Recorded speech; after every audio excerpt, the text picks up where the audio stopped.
He crowned his new Luna, until his pup ripped the crown off her head and placed it on the Omegas. The mountains were jagged teeth in the horizon, and the rivers gleamed with moonlight even at the hour of noon. In the heart of this mysterious realm stood the royal castle, its spires piercing the clouds like the fingers of forgotten gods. Tonight, the castle halls were alive with anticipation, yet beneath the excitement lingered whispers of fear and ancient curses that no torch could chase away. King Alaric stood tall on the dais, his dark cloak brushing the polished stone beneath him. His presence was commanding, as if the shadows themselves bent to follow his will. Alaric had ruled Lunaris for decades, feared by those who opposed him, and admired by those who sought his protection. Tonight, he was not only a king, he was a man marking a turning point in the kingdom's story. He was about to crown his new Luna. Lady Seraphine walked down the marble aisle with the grace of a swan and the nervous weight of unspoken doubts. Her gown shimmered like liquid silver under the candlelight, and her hair fell in soft waves, framing a face both delicate and determined. She knew the crown carried power, responsibility, and a subtle, invisible chain. To be Luna was to stand at the side of a king, but it was also to shoulder the expectations of every whispering courtier. Seraphine had long prepared for this, but nothing could have readied her for the eyes of Alaric upon her now. The crowd fell silent as she reached the dais. Alaric extended a hand, not touching hers, but inviting her to step into a space heavy with history. The crown, made of obsidian and moonstone, sat on a velvet cushion, gleaming with a light that seemed alive. Every noble in the hall held their breath, knowing this moment was more than ceremony, it was destiny. Lady Seraphine, Alaric's voice echoed through the hall, smooth yet unyielding, you are chosen to stand as the Luna of Lunaris. Will you accept the weight of this honor, and with it, the loyalty and protection of the kingdom? Seraphine lifted her chin, feeling the cold metal of the crown in her hands for the first time. She could feel the magic in it, faint but insistent, whispering promises of power and warnings of danger. I will, she said, her voice steady though her heart raced. I accept with all my mind, heart, and soul. The crown was lowered onto her head and the hall exhaled in a collective gasp. Candle flames flickered, shadows dancing along the walls, and for a moment it seemed as though the world itself held its breath. Alaric's eyes, dark as the midnight sky outside, studied her face. Pride and something more, an unspoken tension, passed between them, a current invisible to all but them. Yet among the crowd a small figure watched from the shadows, a young pup, small, black, with eyes bright and curious. Alaric had rescued him from the wild years ago, and though the creature was young and often mischievous, there was an intelligence there that seemed almost human. The pup's gaze shifted between the crown, Seraphine, and something else, something only it seemed to sense, a presence lurking in the corridors of the castle, watching, waiting. As the last candlelight shimmered across the hall, a hush fell. It was then that the whispers of the past seemed to grow louder, voices of old kings, exiled queens, and spirits of those who had dared to challenge fate. Seraphine felt a chill crawl over her spine, though the hall was warm. She looked up at Alaric, whose expression had hardened in the way of men accustomed to hiding fear. Even he felt it, she realized. There was something in the air, something neither crown nor ceremony could contain. The coronation ended with the ceremonial bowing of nobles, the soft clinking of chains of office, and the low hum of chants meant to seal Seraphine's destiny. As the crowd began to disperse, Seraphine lingered at the dais, catching glimpses of shadows moving where no one should be. Her hand rested lightly on the crown, and she wondered whether she had truly accepted the weight she now bore.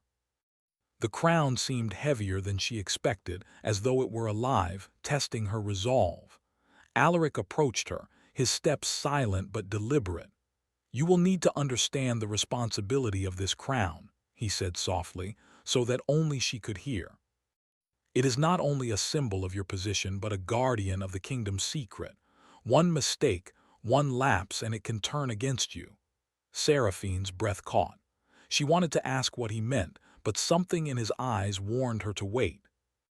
Instead, she nodded, accepting the gravity of his words. Even as she did, her gaze was drawn to the pup, who sat just beyond the dais, ears perked and tail stiff, eyes flicking toward a darkened archway. Something stirred there, something forbidden.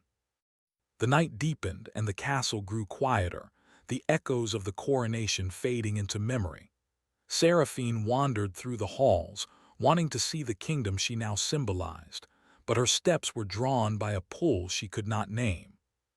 She entered the hall where the pup sat, only to find the air thick with tension. Shadows twisted unnaturally along the stone walls, and the temperature dropped despite the torches burning brightly. The pup whined softly, nuzzling her hand, urging her to follow. It led her to a balcony that overlooked the northern courtyard, where mist rolled like a living river. There, just beyond the courtyard's edge, a figure cloaked in darkness watched her intently. Seraphine could not see his face, yet she felt the weight of his gaze like a hand pressing on her chest. The crown atop her head prickled against her skull, and a whisper ran through her mind. "Heed the warning, Luna, or all you love will falter." Before she could react, the pup sprang forward, bounding down the stairs with impossible speed. Seraphine gasped, instinctively following. The creature led her through a maze of corridors and secret doors until they arrived at the great ceremonial hall once more. There, as if compelled by a force unseen, the pup leapt onto the dais. In one swift motion, it tore the crown from Seraphine's head. The hall froze. Nobles, guards, and even Alaric, who had appeared in the doorway, could only stare. The pup did not stop. It dashed past the stunned crowd, racing toward the shadowed figure outside, the one Seraphine had glimpsed on the balcony. The figure caught the crown effortlessly, and as he held it, the light of the moon seemed to shimmer differently, as though recognizing a new master. The figure lifted his head, revealing eyes that glowed faintly in the dark, eyes that spoke of exile, pain, and a power beyond mortal reckoning. Alaric's fury and disbelief collided, his voice breaking the tense silence. "Stop! You have no right." His command echoed through the hall, but neither the pup nor the figure paused. Seraphine felt a rush of fear and fascination. She realized that the crown was no longer merely a symbol of her authority. It had become a piece in a puzzle that could reshape the kingdom, and she was unsure where her place in that puzzle lay. The shadowed figure, whom the kingdom had known only in whispers as the Omega, turned slowly toward the hall. His gaze locked on Alaric, and a faint, almost sorrowful smile touched his lips. "It seems destiny has a sense of humor," he said, his voice low and melodic, carrying both warning and promise. Seraphine's knees trembled as the pup pressed against the Omega's side, its loyalty unmistakable. The hall held its collective breath, knowing that something monumental had begun, something that would challenge loyalty, love, and the very essence of power in Lunaris. Alaric stepped forward, but his authority felt diminished. The crown, once a sign of unity and control, now shone in the hands of one long thought lost to darkness. Seraphine's mind raced, torn between her duty to the king, her awe at the Omega's presence, and the strange, inexplicable bond she felt with the pup. In that frozen moment, the castle itself seemed to hold its breath. Outside, the wind carried a soft, haunting melody, like the whispers of the past weaving around the present. Seraphine knew, with a certainty that chilled her, that the story of Lunaris was about to change forever, and that her role in it was far more complex than she had imagined. The pup barked softly, almost impatiently, as if urging the next act of fate. And in the shadowed archway, the Omega's eyes glimmered with secrets that neither Alaric nor Seraphine could yet comprehend. The first night of Seraphine's reign ended not with triumph, but with the realization that the crown she had accepted carried far more than honor. It carried danger, magic, and a choice she would have to face sooner than she could imagine. And as the moon rose high above the castle of Lunaris, it seemed to whisper one undeniable truth. The kingdom's fate, and Seraphine's heart, was no longer entirely her own. The moon hung low over the kingdom of Lunaris, spilling silver light across the twisted spires of the castle. The coronation hall was silent now, emptied of nobles, yet the air remained heavy with tension. Alaric stood near the dais, his hands clenched at his sides, eyes locked on the empty space where the crown had been. For the first time in years, the king felt uncertain. The pup, the small black creature he had raised and trusted, had acted on something he did not yet understand. And the crown, his symbol of control, authority, and destiny, was gone. Seraphine remained frozen on the steps, her heart pounding. The events of the evening replayed in her mind. The pup tearing the crown from her head, racing toward the shadowed figure outside, the soft glow of the Omega's eyes as he caught it. She did not know whether to feel fear, awe, or a mixture of both. One thing was certain, nothing would ever be the same again. Alaric's voice finally broke the silence, sharp yet restrained. "Seraphine, stay here, do not move. Understand that this interference cannot go unanswered." There was fury in his tone, but beneath it, a thread of worry, of something deeper, perhaps even fear. Seraphine, however, could not obey.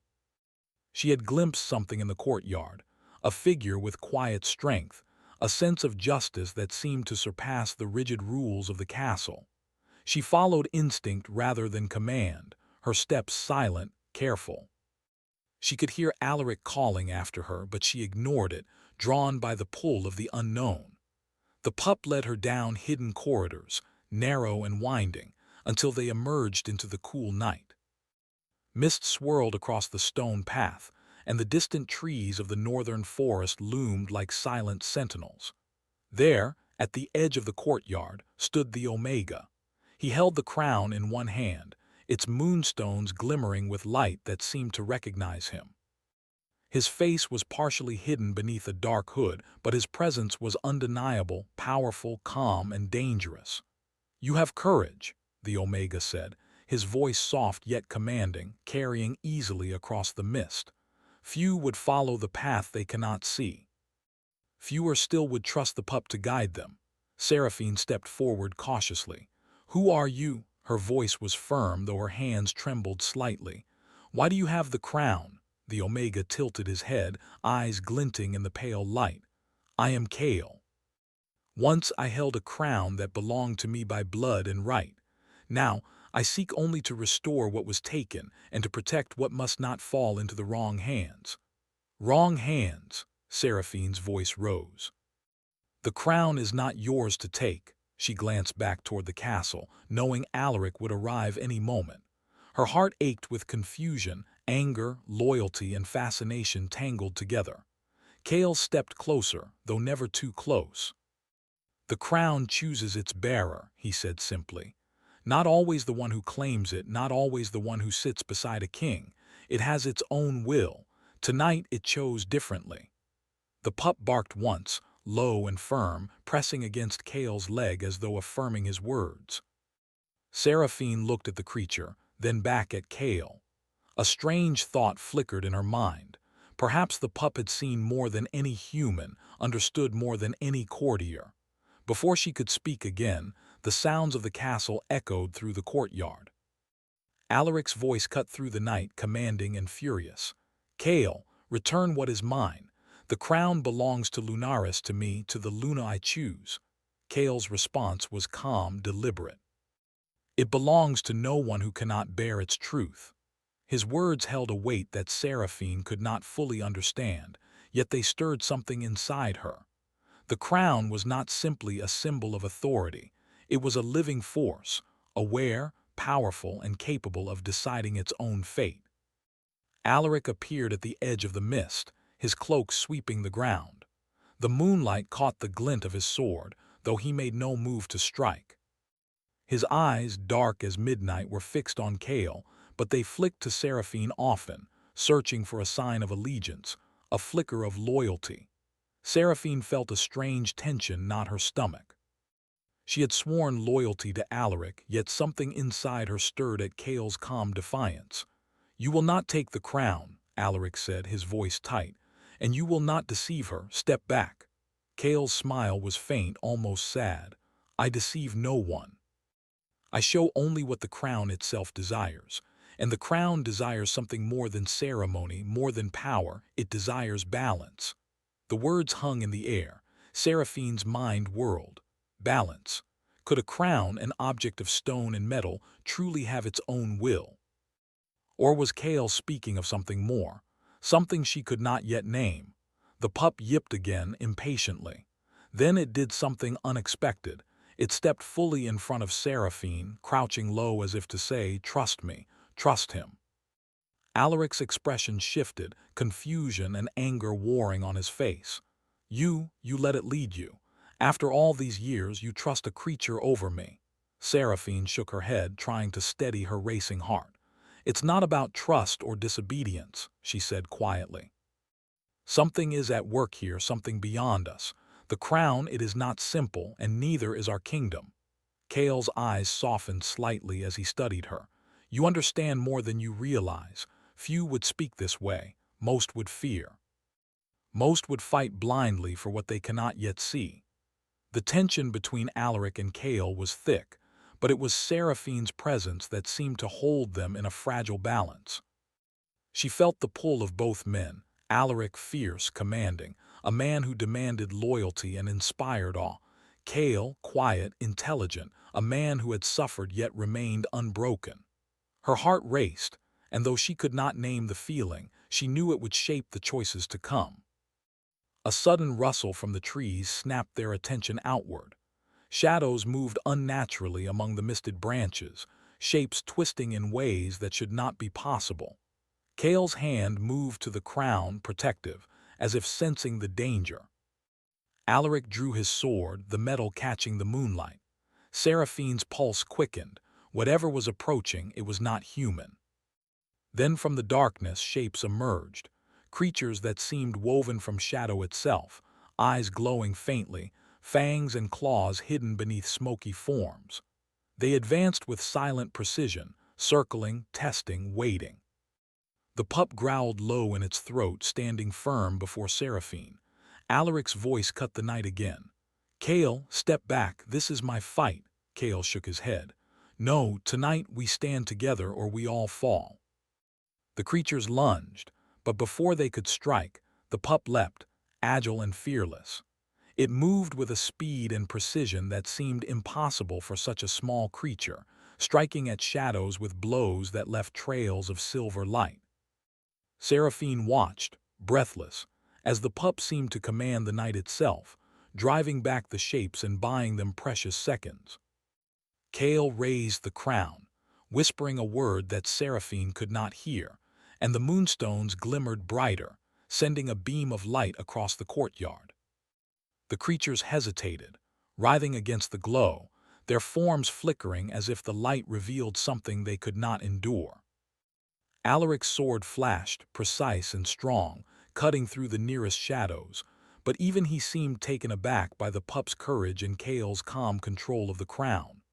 The tension between them shifted subtly. An understanding, fragile and unspoken, began to form. When the last shadow dissolved into the mist, the courtyard fell silent. Seraphine's chest heaved. Her hands were trembling, her hair damp with the night's chill. She looked between Alaric and Kale, seeing in both men a reflection of the crown's power, Alaric's strength and authority, Kale's wisdom and resilience. She realized the night had revealed more than danger. It had revealed the truth that power alone was not enough. Heart, courage, and trust mattered equally. The pup barked once softly, nudging the crown toward Kale. He caught it gently, holding it in a way that seemed reverent. Seraphine stepped forward, uncertain yet determined. "Kale," she whispered, "what will happen now?" Kale met her gaze, a faint, almost sorrowful smile on his lips. "Now the real journey begins. The crown has chosen, the forces of the night have spoken, and the kingdom watches. You, Luna, must decide where your heart and courage lie." Choices made tonight will shape tomorrow, and not all paths are clear. Alaric's eyes, dark and stormy, softened briefly as he looked at her. And what of loyalty? He asked, quiet now. Do you choose the crown, the king, or something else? Seraphine swallowed hard, knowing she had no easy answer. Her mind whirled with visions of shadows, silver light, loyalty, and the mysterious power Kale seemed to wield. She realized that her heart, her courage, and even the kingdom itself were intertwined in ways she could not yet untangle. The night held its breath around them. Mist curled like fingers, the moon glimmered with a strange light, and the pup sat obediently, waiting, watching. For the first time, Seraphine understood. The crown was no longer just a symbol of power. It was a test, a force that demanded courage, wisdom, and the strength to see beyond fear. And as the three stood in the silver glow of lunaris, eternal twilight, one truth was undeniable. The kingdom's fate, and her own, would never be the same again. The dawn broke over lunaris with a pale, silver light that seemed hesitant, as though afraid to wake the world fully. The mist still clung to the castle walls and the northern forest, curling like ghostly fingers around spires and stones. Seraphine sat at the edge of the balcony, her hands clasped tightly together, the events of the previous night replaying endlessly in her mind. The crown rested with Kale, the Omega, who stood silently in the courtyard below. The pup sat loyally at his feet, watching her with unwavering eyes. Seraphine's heart ached with confusion, loyalty, and a growing curiosity she could not name. Alaric, standing behind her, leaned against the balcony railing, his expression a mixture of anger, pride, and something softer, an emotion he rarely allowed himself to show. "We should return to the castle," Alaric said, his voice quiet but firm. "This path you've chosen, following him, leads only to danger." Seraphine shook her head. "Danger, yes, but also truth. I can feel it. The crowned Kale, even the pup. There is more at stake than the ceremony, than the rules." Alaric's gaze darkened.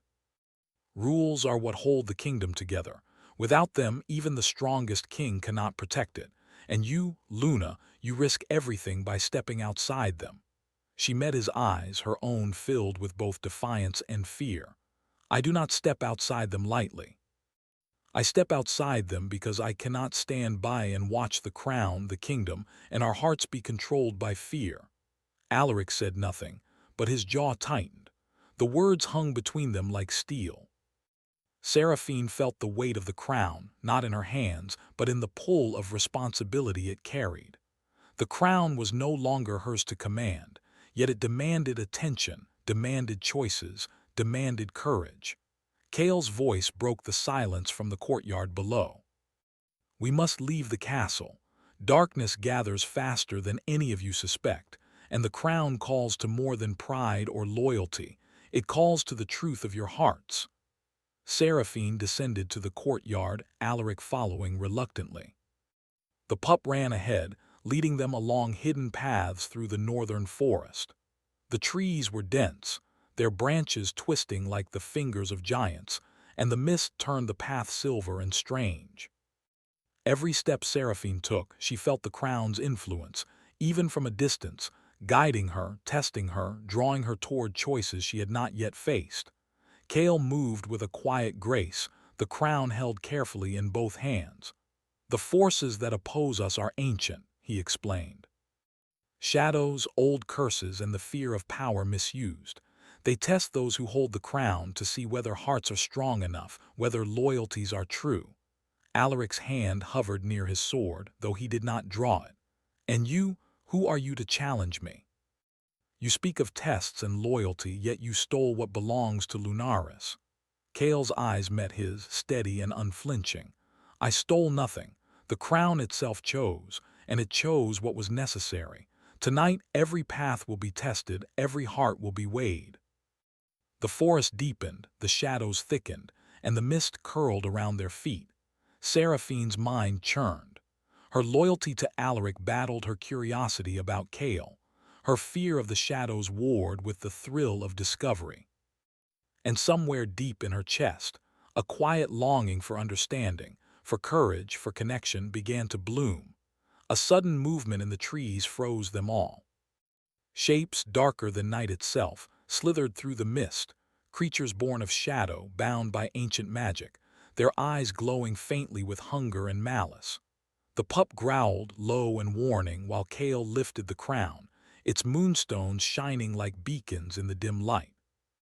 Alaric drew his sword in a single, fluid motion.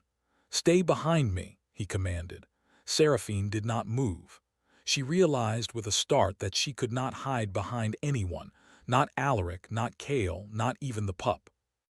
The crown called to her to the courage she had not yet fully claimed.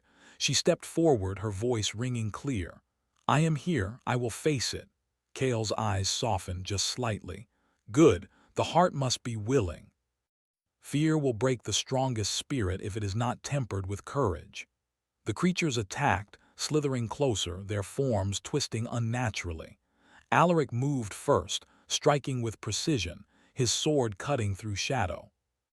Kale chanted softly, and light from the crown blazed, illuminating the forest with silver beams that forced the shadows to recoil. Seraphine lifted her hands instinctively, feeling warmth flow through her, a quiet power rising within. It was not a force of swords or chance. It was a force of courage, of choice, of heart. She stepped forward, raising her voice above the hiss of the shadows. "You do not frighten me." The shadows paused, their forms flickering like broken mirrors. And then, as if acknowledging her strength, they slowly withdrew, melting into the mist. The forest returned to quiet, the only sound the soft panting of the pup and the rustle of leaves. Alaric lowered his sword, breathing heavily. "I did not expect." His words trailed off as he looked at Seraphine, a mixture of awe and disbelief in his gaze. Kale handed her the crown for a moment, its cool weight pressing gently against her palm. "You see now," he said softly, "power is not merely in holding the crown. Power is in understanding its purpose and in knowing which heart it belongs to." Seraphine returned it carefully to Kale. "I understand, partially, but I do not yet understand my own heart or where my loyalty must lie." The tension between Alaric and Kale remained, but Seraphine sensed a subtle shift. For the first time, Alaric's eyes showed something other than command. He was beginning to see her not just as the Luna he had crowned, but as someone with her own strength, her own courage, her own voice. They traveled deeper into the forest, moving toward a place Kale called the ruins of Eldar, where old kings had once ruled and where secrets of the crown were said to dwell. The path was treacherous, the fog thick, yet the pup moved confidently, guiding them as if it knew the way better than any map or compass could. Along the way, Kale spoke of the crown's history, of the curses that had been tied to it, and of the choices made by those who had worn it before. Seraphine listened, absorbing every word, her heart both heavy and inspired. She began to see the crown not as a symbol of authority alone, but as a living test of heart, courage, and loyalty. Alaric's silence during the journey was telling. He followed closely, ever watchful but not intervening unless necessary. Seraphine noticed the subtle glances he cast her way, glances filled with concern, pride, and a fragile trust he was learning to place in her judgment. As they neared the ruins, the air grew colder, and the mist thickened until the silhouettes of ancient stones loomed like silent guardians. Strange symbols carved into the walls glimmered faintly in the moonlight, and Seraphine could feel a hum of energy that vibrated through the very ground. "This is where the crown's heart can be tested," Kale said, placing it gently on a carved pedestal. The moonstones glowed brighter and a soft, melodic hum echoed through the ruins. "Here, every choice is revealed, every truth exposed. The crown does not tolerate deception or weakness." Alaric stepped forward, tension in every movement. "And what of loyalty, of duty? Are those exposed too?" Kale's eyes softened. "Everything is exposed. Loyalty, duty, courage, and heart, all are part of the test."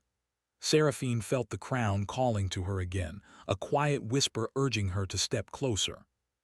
The mist swirled around her, drawing her in, and she felt herself trembling, not with fear but with anticipation. Her hand hovered near the crown, yet she did not touch it. Instead, she closed her eyes and listened, feeling for the truth within herself. The pup nudged her gently, a soft reminder of loyalty, of courage, of the choices she had made already. She opened her eyes, meeting Alaric's gaze first, then Kale's. Her heart felt heavy yet determined. "I am ready," she whispered. "Ready to face whatever the crown requires, to see truth and make choices, not just for myself but for Lunaris." Kale nodded, a faint, approving smile on his lips. "Good. The first trial begins at dawn. Rest tonight, for tomorrow, hearts and loyalties will be tested as never before." The trio settled near the ruins, the pup curling beside Seraphine. The moon glimmered down, silver and cold, as if watching over them. In that quiet night, a fragile trust began to form, between Seraphine and Alaric, between Seraphine and Kale, and even between the king and the Omega. Yet beneath it, the pulse of danger and shadow remained, a reminder that the heart's trial had only just begun. As the wind whispered through the broken stones, Seraphine realized something profound. The crown had chosen a path, and she must follow it with courage, wisdom, and an open heart. Whatever awaited at dawn would challenge everything she believed about power, love, and destiny. And when the first rays of light broke over the kingdom, nothing would ever be the same again. The first light of dawn spread slowly across the kingdom of Lunaris, washing the world in pale silver and gold. Mist curled over the ruins of Eldar like a living thing, hiding secrets and revealing none. The air was heavy with expectation. The silence of the forest seemed to hold its breath. Seraphine stood in the center of the ruins, the crown resting lightly on the pedestal before her, moonstones glowing faintly even under the sun's first touch. Alaric and Kale stood on either side of her, their expressions unreadable. The pup sat between them, eyes bright, tail stiff, as if it understood the weight of the moment better than anyone. The forest seemed alive, the whispering wind carrying voices of the past, the kings, queens, and guardians who had walked this path before. Kale stepped forward, his voice soft yet clear, carrying easily through the ruins. "The heart's trial begins now. Each of you must confront what lies within, your fears, your loyalties, your desires. The crown does not forgive hesitation or weakness. Only truth and courage will see you through." Alaric's jaw tightened, but he made no move to interrupt. Even he understood that this was not a battle of swords or command alone. The crown's trial demanded something deeper, something that could not be forced. Seraphine approached the crown slowly. The metal was cool beneath her fingers, the moonstones pulsing like a heartbeat. She looked first at Alaric, the king who had trusted her, ruled beside her, and tested her strength. Then at Kale, the Omega who had suffered exile and carried wisdom in his quiet calm. And finally at the pup, whose loyalty and courage had guided them through the night's shadows. The air seemed to vibrate around her, the ruins alive with the echo of choices yet to be made. Seraphine felt fear, yes, but also a strange exhilaration. The crown was not just a symbol of authority, it was a reflection of her heart, demanding clarity and courage. Alaric broke the silence, his voice low but firm. "Seraphine, whatever choice you make, it will shape all of us. Do not choose out of fear or pride. Choose from your heart and know that I will stand with you whatever path you take." Kale nodded slightly. The crown reveals truth, and truth is never simple. It demands courage, honesty, and the willingness to forgive, both others and oneself. Seraphine took a deep breath, closing her eyes. She felt the pulse of the crown beneath her hands, the pull of its magic, the silent guidance of the pup, and the weight of responsibility pressing against her chest. Images of the kingdom flashed before her, the castle, the forests, the people she had sworn to protect. And with them, the faces of Alaric and Kale, both of whom had challenged her, guided her and taught her strength in different ways. She opened her eyes and spoke softly, deliberately. I understand now. The crown is not for one alone, and it is not for pride or fear. It is for balance, for courage, and for truth.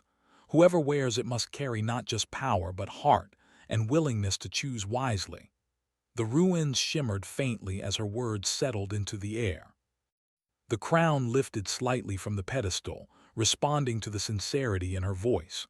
The pup barked once, gentle and approving, its tail sweeping the ground. Kale smiled faintly, and even Alaric's stern expression softened, a flicker of respect in his eyes. Kale stepped back, bowing his head slightly. Then let it be revealed. The crown's choice is clear. The crown floated slowly from the pedestal, hovering between them. Moonstone light pulsed, spreading through the ruins like silver fire. Seraphine's chest tightened as she realized that the decision was not for her alone. Alaric and Kale, too, would be tested. The crown's magic moved like a river, seeking harmony, truth, and balance among all three hearts. Alaric felt the pull first, a wave of introspection he could not resist. Memories of pride, of control, of moments where fear had dictated his choices, all of it rose like shadows around him. The crown's light seemed to pierce the armor he had built around his heart, revealing not weakness but potential. He realized that to protect Seraphine and the kingdom, he must not only command but also trust, forgive, and open his heart to choices beyond his own. Kale felt the crown's call differently. It touched the wounds of exile, of betrayal, of years spent in darkness. He had sought the crown to restore balance, yet he knew now that power alone could not heal all scars. The crown demanded honesty, forgiveness, and the willingness to stand alongside those who had hurt and challenged him. Seraphine reached out, letting her hands hover above the crown. She did not touch it. Instead, she allowed herself to see clearly, not the crown as an object, but the crown as a force, a reflection of courage, love, and heart. She realized that the pup, whose loyalty and intuition had guided them through darkness, had understood the truth all along. The crown's choice was not about taking or keeping power, but about shared responsibility and trust. The crown lowered slowly, first touching the pup's head, and for a brief moment its glow brightened, illuminating the ruins with pure light. Seraphine gasped, recognizing the pup's true nature, not merely a creature of loyalty but a guardian, a living embodiment of the kingdom's wisdom and protection. The pup's eyes met hers, calm and approving, and she felt a wave of understanding pass through her. Then the crown floated between Seraphine, Alaric, and Kale. The moonstones pulsed gently, as if inviting them to step forward together. Seraphine spoke, her voice steady. We share this responsibility. We do not command alone. We protect together, and we lead with heart, courage, and truth. Alaric stepped forward, placing a hand lightly on the crown, not in possession but in commitment. Kale did the same. The crown pulsed once, bright and warm, and settled finally upon the pup's head, no longer as a mere animal, but as a guardian, the symbol of balance, loyalty, and wisdom for the kingdom. The ruins shimmered as the crown's magic spread outward, restoring light to the land and reinforcing the bonds of trust and courage between them. Shadows receded, no longer threatening, but merely observing, respectful of the choices made and the hearts united. Alaric turned to Seraphine, his voice low and sincere. You were right. Courage is more than loyalty and power is more than command. I see now that leadership is not taken, it is shared. I respect your heart. Seraphine smiled faintly, her eyes reflecting both relief and newfound strength. And I respect yours, Alaric. You have taught me courage, discipline, and protection, but the heart must always choose wisely. Kale nodded, a faint smile on his lips. And I respect both of you. Even in exile, I have learned that the crown does not belong to one alone. Redemption is possible, and together we have proven it. The pup barked softly, circling the trio, its tail wagging as it looked from Seraphine to Alaric, then Kale. Its eyes glimmered with quiet pride, a silent affirmation of their unity. The kingdom of Lunaris, under the silver light of dawn, seemed to breathe with them. Seraphine lifted her gaze to the horizon, where the first rays of sun broke through the lingering mist. She realized that she had grown stronger, not because of the crown itself, but because of the trials it had presented. Courage, loyalty, honesty, and forgiveness had been tested, not by shadow or force, but by the hearts of those who chose to act with integrity. Alaric stepped closer, his hand brushing hers, a subtle but deliberate gesture of trust. "Whatever comes next," he said quietly, "we face it together."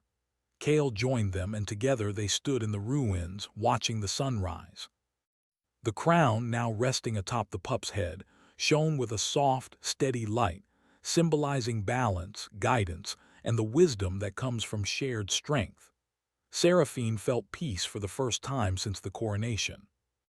The journey had been perilous, filled with shadows and tests, but it had revealed something essential. Love, courage, and loyalty were not simply given. They were earned, shared, and protected. The pup barked again, and this time it was a sound of triumph, of understanding, of promise. The crown glimmered in response, as if acknowledging the trials endured and the lessons learned. Seraphine took a deep breath, feeling the warmth of the dawn and the quiet strength of those standing beside her. She realized that leadership, love, and courage were intertwined. The kingdom was safe not because of one ruler but because of the hearts willing to protect it together. Alaric spoke, his voice steady and strong. "Tonight we may rest, but tomorrow we lead together." Kale nodded. "Together." Seraphine smiled, her heart light yet resolute. "Together." And as the wind whispered through the ruins, carrying the echoes of the past and the promise of the future, the crown glimmered atop the pup's head, a reminder that true power lies not in possession, but in courage, unity, and the hearts that choose to stand together. The kingdom of Lunaris, once shadowed and uncertain, now faced a future illuminated by trust, wisdom, and the quiet strength of shared destiny. And under the silver light of the rising sun, Seraphine, Alaric, Kale, and the mystical guardian pup knew one undeniable truth. They had not only survived the heart's trial, they had emerged transformed, united, and ready for the challenges yet to come. The crown of moonlight had found its guardian, the hearts had found their courage, and the kingdom had found its hope. And in that moment, beneath the endless sky of twilight and dawn, a story of loyalty, courage, and redemption came to its first, perfect conclusion, though the legend of Lunaris would echo in the hearts of its people for generations yet to come.